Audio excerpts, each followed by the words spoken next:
Starting off the show, we are going to be diving into where the Los Angeles Lakers currently stand after Dan Hurley rejected them from their head coach offer. Hurley came out as the favorite for the position, and at least in the eyes of the Lakers organization and their preference. Late last week, Adrian Wojnarowski reported that, and I was sort of skeptical that Hurley would leave the situation that he has going on at UConn for a little bit of a, I wouldn't call it dicey necessarily, but definitely a pressure cooker of a situation with the Lakers, considering where the franchise stands as a whole. Obviously one of the greatest franchises in American sports in general, and the fact that there is a lot of uncertainty with what comes with the position moving forward here as to whether or not LeBron James and Anthony Davis, their star players, are even going to be on the roster in a few years. The Lakers offered him reportedly a 6-year deal worth $70 million, would have made him a top 6 highest paid coach in the NBA. Now, a lot of people are wondering, is that enough money in order to try and sway somebody who is in a great position at the University of Connecticut away from a chance of potentially making history this year? Trying to, repeat in college basketball is one of the most difficult things in sports with the amount of parity. Obviously, the NCAA tournament, the winner go home style of it, but Dan Hurley has already pulled that off, and he's looking to make it 3 in a row this season with another very talented roster that is going to be in stores next year. So that's sitting on the table for him at home. He's going through this contract negotiation after having rumors of both the University of Kentucky and the Los Angeles Lakers interested in him, which means, he is probably due for a big payday himself in Stores, Connecticut. But the Lakers, from their perspective, definitely a generous offer, 6 years, $70 million, but a lot of people are wondering if that was ever going to be enough for Hurley. And this sort of ties into the fact that Brian Windhorst of ESPN put out an article the other day talking about the fact that we've seen the Lakers have a little bit of a recent history of lowballing some of their head coaching candidates. Both Tyronn Lue and Monty Williams rejected the Lakers for their opening position in 2019. Both of them went on to get paid bigger deals, and obviously, at least on the Monty Williams front, the Lakers are probably feeling a little bit better about themselves that they didn't shovel out all that money to Monty Williams specifically. But ultimately it cost them their top candidates in the past, and it was a conversation as to whether or not this was a recurring thing with the Lakers now. And ultimately, I can see it both ways. It would have taken a lot more than what the Lakers offered in order to pull Hurley out, considering the current opportunities that he had ahead of him. It also would have been very risky to give a coach that has never been at the NBA level, top 2-3 money in the NBA. Again, top 6 alone for somebody who doesn't have NBA experience is pretty generous, but at the same time, that just wasn't going to get it done, considering the type of deal that Hurley has going for himself at UConn. So it has just been notable, at least, to see these multiple cases of high-profile coaches turning the Lakers away. And people are asking whether or not the Lakers should be embarrassed. I don't think embarrassment is the right term. I think it's more of a statement on the quality of the job as things currently stand, considering the fact that, like I mentioned, there is a lot of uncertainty surround what the roster configuration is going to look like for the next handful of years. The front office has shown a lack of you could say, patience with a number of their head coaches. They have had 7 head coaches in the last 15 seasons. Whoever they end up hiring this year is going to be their 3rd head coach in 4 seasons, and that's coming off of some stints with Frank Vogel, who was hired after Monty Williams and Tyronn Lue passed up on the job. He helped lead the Lakers to a finals in their first season and was fired just 2 seasons later. Darvin Ham, who obviously has been one of the most sort of teased, you could say, coaches in the NBA in recent history, and I'm not saying it's, not justified by any means, but Darvin Ham did make the Western Conference Finals as a 7 seed with this Lakers team a couple years ago, and in both of their playoff exits, I just think that the Nuggets were objectively a better team. So what was Darvin Ham, and again, not saying he's flawless by any means, but what was he supposed to do to help, outcoach the Lakers to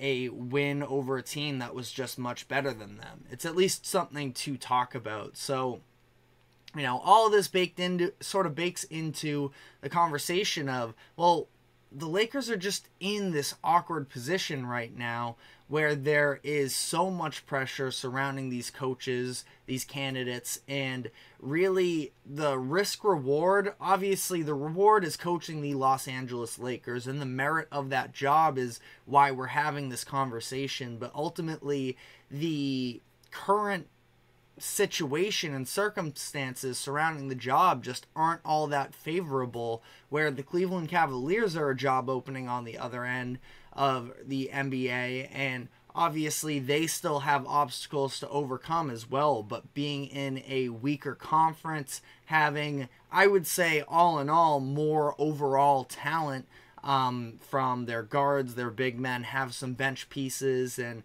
they have some assets that they can move this offseason to try and configurate themselves into a contender in the weaker Eastern Conference. The Lakers just have so many question marks surrounding them right now, which makes this a much more difficult process than you would imagine for the Los Angeles Lakers of finding somebody who wants to coach their team. So ultimately, the question is, what do they do now? What is next for the Lakers?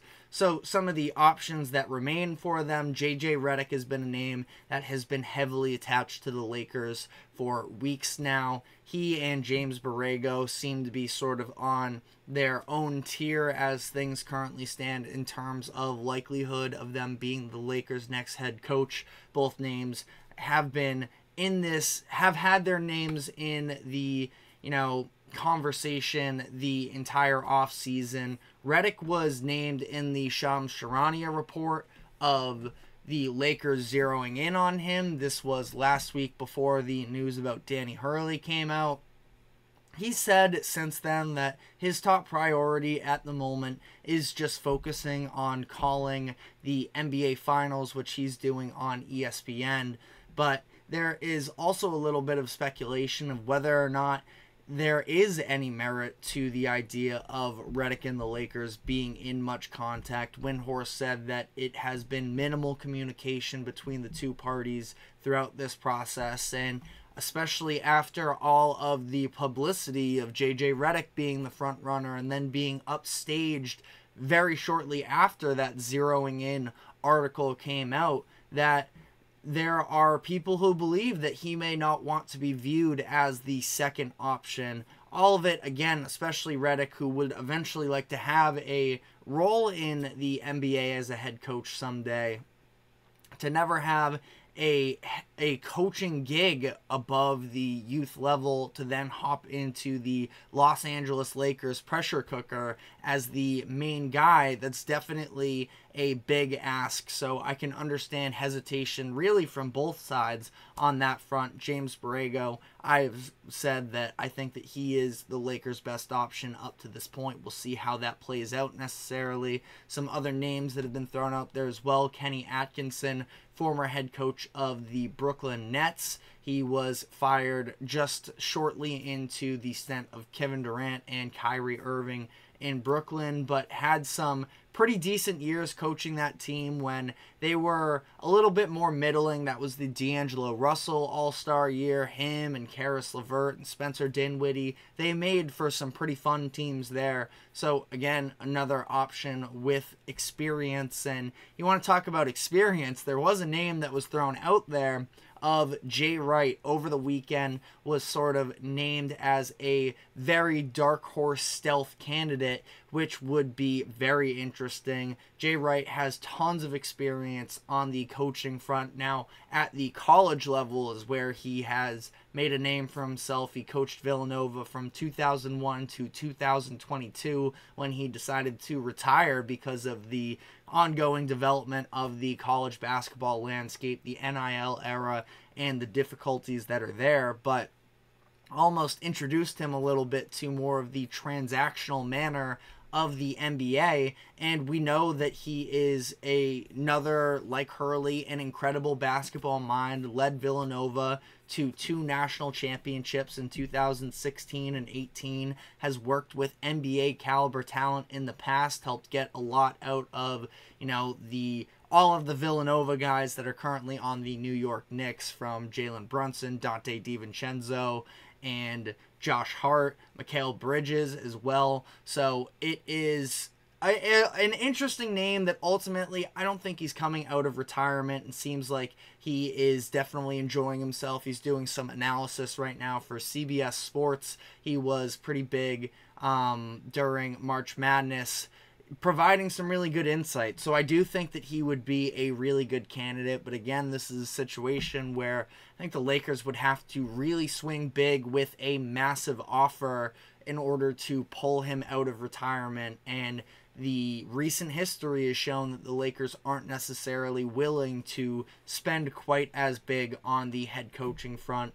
But maybe that's what they need to do. Again, I think that they also, they're in this limbo right now with what is a head coach candidate of the Lakers going to inherit. What are the expectations going to be in terms of the windows to succeed in these coming years, where they are a tier below some of these other top teams in the Western Conference, the Dallas Mavericks, Minnesota Timberwolves, Denver Nuggets, etc. Some of the young teams that are going to continue to develop as well, such as the Thunder and the Grizzlies. All of that. Is it going to be championship or bust in the eyes of the front office? And then what does this look like in a post-LeBron era? Because Dan Hurley was offered a 6-year contract. 6 years from now, LeBron James definitively will not be on the Lakers.